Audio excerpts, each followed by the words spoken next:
Now, where do you stand on the Digital Economy Act?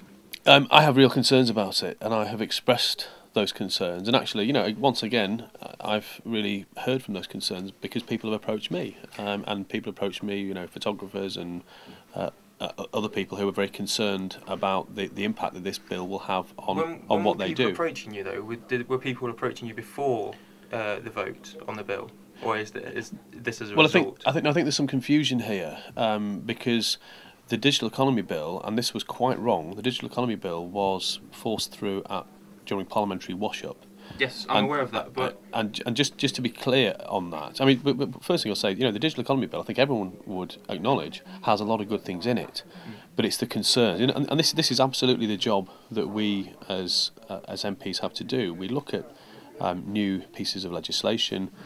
We go through them, and clearly there's no law that's all bad or all good, unless they're very, very specific ones.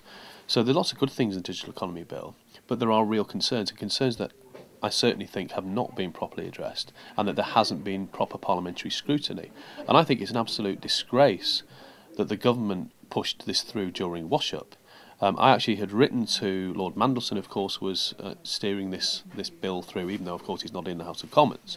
I wrote saying it's entirely inappropriate for this, because of the level of concern about it, to force this through during wash-up. And what I'm doing after the election, if I'm re-elected, is I've already put my name forward to attend a meeting of cross-party MPs who also have concerns about it.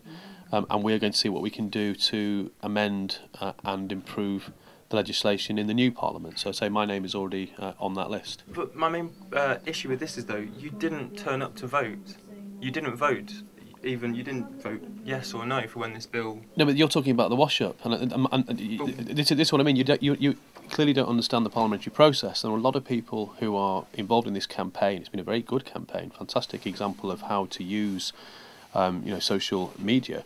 But wash-up, the whole purpose of wash-up is that, Parliament is on the verge of being dissolved, and then in the last few days, the government, with the other party whips, say these are the things that we want to rush through so that they don't fall. So these are the bills that we want to try to get through. You still have an option to turn up and say, no, I don't agree with this. But it wouldn't have made absolutely no difference. Would have been absolutely no difference. And I had commitments in the constituency, as most MPs do. During wash-up, frankly, if you're down in London, you've got a very safe seat. And realistically, the vast majority of MPs are back in their constituencies campaigning. And for me to go down to London just to symbolically vote for something that I could not possibly stop, because what wash-up is. If you had been there, yes, then? I would absolutely would have done, okay. as my party did.